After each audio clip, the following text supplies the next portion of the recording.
ওপরের ঠোঁটে এক কালার লিপস্টিক, নিচের ঠোঁটে এক কালার লিপস্টিক দিচ্ছে। বুবু আমার ধ্যানাসি ব্যাগ নিয়ে হেলে দুলে যাচ্ছে। ছেলেরা টিটকারি মারতেছে, কতই না ভালো লাগতেছে তাদের, বুঝতে পারেননি? দাও সামান দাও। স্বামী ছিল কাঠরি তার, ওগো সকালে যাই চলে,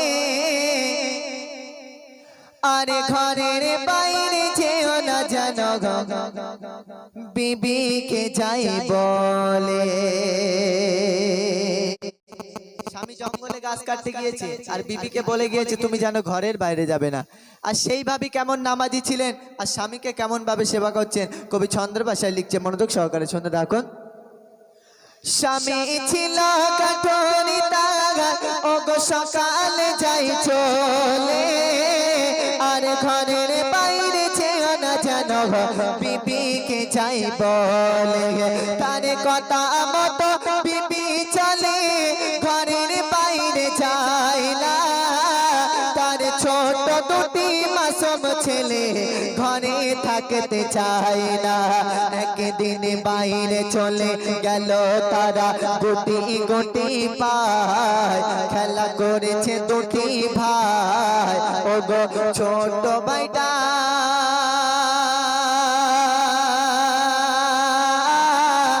পুকুরে পড়ে যায়। একটু মনোযোগ সহকারে শুনবেন। দুটো ভাই খেলা করছিল, খেলতে খেলতে ছোট ভাইটা পুকুরে পড়ে গিয়েছে। বড় ভাইটা দৌড়ে গিয়ে তার আম্মি জানের কাছে খবরটা পৌঁছে দিল যে আম্মি জান, আমার ছোট ভাইটা পুকুরে পড়ে গিয়েছে, আমি তোলার চেষ্টা করেছি, আমি তুলতে পারিনি, তুমি একটু যাও। এদিকে সেই বিবি বাইরে যেতে যাবে আর স্বামীর কথা মনে পড়েছে, আহারে আমার স্বামী তো বাইরে যেতে বারণ করেছে, আমি কি করে বাইরে যাব আর ছোট্ট বাচ্চাটাকে তুলবো। শুধুমাত্র জানলা খালা খুলে দেখে সেই ছেলের মরণের দৃশ্যকণা তাকিয়ে দেখছে আর চোখের পানিতে বুকটা ভেসে যাচ্ছে, কিন্তু বাইরে যেতে পারছে না, বুঝতে পারেননি?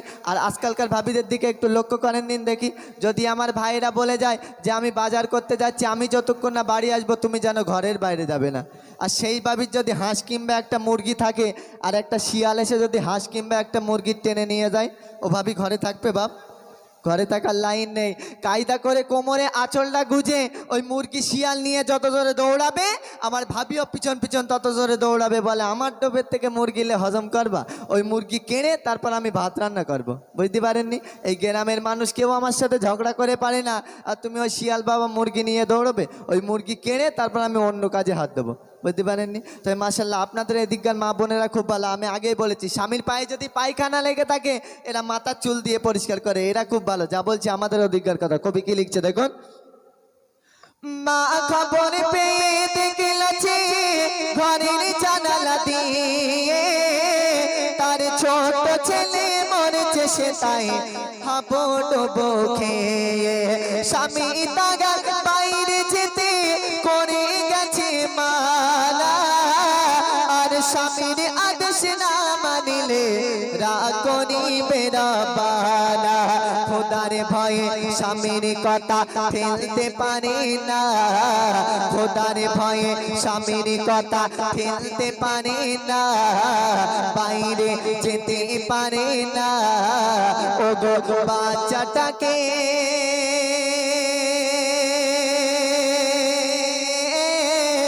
তুলতে পারে না। খোদার ভয়, স্বামীর আদেশ, বাইরে যেতে পারছে না আর ছোট্ট বাচ্চাটাকে তুলতে পারছে না। মা নিরুপায় হয়ে একটা নামাজ পাটি পেলে 2 রাকাত নফল নামাজ পড়ে আল্লাহর দরবারে কাদা কাটা করে কি বলছে কবি, মনোযোগ সহকারে শুনে রাখুন। মা কিছু নাহি করতে পেরে নামাজ পাটি ফেলে, আরে নফল নামাজ পড়ে কাঁদে হাত খানা তোলে। সন্তান মারা গিয়েছে, সে বাইরে যেতে পারছে না, শুধুমাত্র নামাজ পাটি পেলে 2 রাকাত নফল নামাজ পড়ে আল্লাহর দরবারে কাদা কাটা করছে। আর আজকালকার ভাবিরা নামাজ পড়বে বলে মনে হয়, যদি ভাবিদের যদি 1000 টাকা যদি হারিয়ে যায় তখন কি বলে বলেন তিনি? বলে এত লোকের টাকা আছে আল্লাহ চোখে দেখতে পায় না, ঠিক আমারটাই দেখতে পেয়েছ। বুঝতে পারেননি? তবে এদিক কিছু হলে মাশাআল্লাহ সব নামাজ পড়ে, এটা তাহাজ্জুদের নামাজও কাজা নেই। আপনাদের এদিক মা বোনেরা এরা খুব ভালো। যা বলছি আমাদের অধিকার কথা। কবি কি লিখছে মনোযোগ সহকারে শুনে রাখুন। মা কিছু নাহি করতে পেরে নামাজ পাটি ফেলে, আর আর নফল নামাজ পড়ে কাঁদে হাত খানা তোলে পুকুরে ডুবে মারা গেছে আমার ছোট ছেলে আল্লাহ আমি বলবো কি আজ স্বামী ঘরে এলে বড় ভালোবাসি তো ওগো তার দুটি ছেলেকে বড় ভালোবাসি তো ওগো তার দুটি ছেলেকে কি বলবো স্বামীকে আল্লাহ একটু বলে দাও না আমাকে আল্লাহ আমার স্বামী তো দুটো সন্তানকে বড়ই ভালোবাসতো স্বামী যখন জঙ্গল থেকে বাড়ি ফিরে এসে ছোট্ট ছেলের খবর নেবে তখন আমি মা কি করে জবাব দেব যে তোমার ছোট্ট সন্তানটি মারা গিয়েছে সারাদিন পরে জঙ্গল থেকে স্বামী বাড়ি ফিরে এসেছে তখন সেই বিবি স্বামীকে হাসি মুখে সেবা করছে সন্তান মারা গিয়েছে স্বামীকে বুঝতে দিচ্ছে না আগে স্বামীকে হাসি মুখে সেবা করে নিচ্ছে কারণ স্বামী খাটাখাটনি করে বাড়ি এসেছে আগে স্বামীকে সেবা করে নেবে তারপর কথাটি বলবে বুঝতে পারেননি আর আজকালকার ভাবিরা স্বামী সেবা করবে বলে মনে হয় হ্যাঁ এই গরমের সময় এই রান্না করে যখন আমার ভাবিরা আর যখন ভাইয়েরা বাড়ি এসে একবার ছাড়া তিনবার পানি চায় তখন কি বলে বলেন তিনি বলে তোমার চোখে 40 হয়েছে না 45 হয়েছে হ্যাঁ কলসি পানি রয়েছে ঢেলে গিলতে পারছে না বুঝতে পারেননি তাই মাশাআল্লাহ এদিককার মা বোনেরা খুব ভালো গ্লাস নিয়ে দরজার ধারে দাঁড়িয়ে থাকে স্বামী বাড়ি আসবে গালে তুলে খাবিয়ে দেবে তারপর পরে কথা হবে বুঝতে পারেননি এদিককার মা বোনেরা খুব ভালো কবি কি লিখছে একটু মনোযোগ সহকারে শুনে থাকুন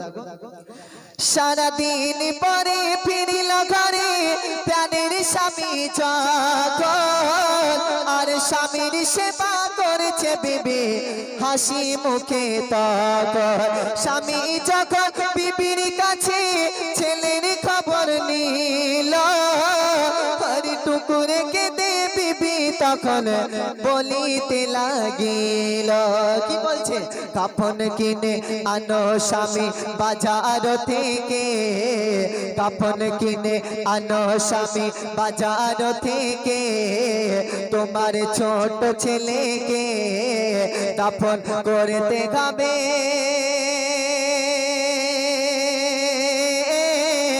আজকে তাগাকে স্বামী তুমি বাজারে চলে যাও কাপন কিনে আনো আজকে তোমার ছোট্ট সন্তানকে দাফন করতে হবে তখন সেই স্বামী বলছে তখন সেই বিবিকে কিছু না বলে স্বামী বলছে আমার সেই মরা ছেলেটা কোথায় রাখা আছে আমার সঙ্গে করে একটু নিয়ে চলো আহারে তখন সেই বিবি ইশারা করে দেখিয়ে দিয়েছে যে ওই যে তোমার ছোট্ট সন্তান ওখানে আছে ওখানে চলে যাও স্বামী ওখানে গিয়ে কি করছে একটু মনোযোগ সহকারে শুনতে দেখুন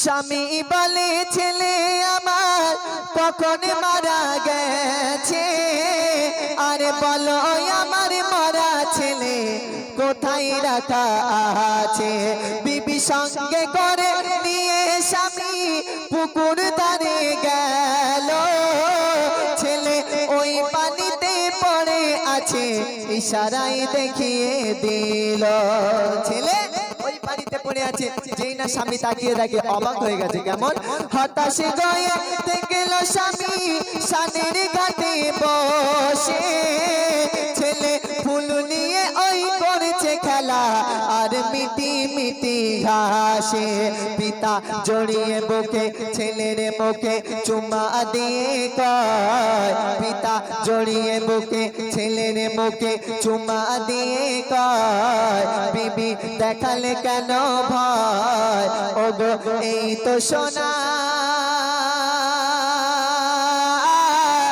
আছে দুনিয়ায় বিবি তুমি আমার সাথে মিথ্যা কথা বলেছো না আমার সাথে মজা করেছো এই তো ছোট্ট সন্তান দুনিয়ার জমিনে এখনো বেঁচে আছে তখন সেই বিবি বলছে আমার এই নিজের চোখে দেখা এই সন্তানটি মারা যেতে এ কিভাবে জিন্দা হয়ে যায় আমি তো বুঝতে পারছি না তখন সেই বিবিকে আল্লাহ পাক স্বপ্নের মাধ্যমে কি বলছে কবি ছন্দের ভাষায় লিখছে একটু মনোযোগ সহকারে শুনে থাকুন বিবি বলে কি হলো ও মোগাদা পালা আমার মুর্দা ছেলে চিন্তা হলো কি করে বলো না স্বপ্নে তারে জানিয়ে দিল শোনো মহিলা তোমার মুর্দা ছেলে বাঁচিয়েছি আমি মা মাবুদ আল্লাহ। জোরে হোক সুবহানাল্লাহ, আর একটু জোরে হোক সুবহানাল্লাহ।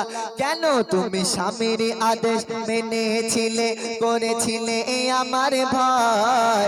তুমি স্বামীর আদেশ মেনেছিলে, করেছিলে আমার ভয়।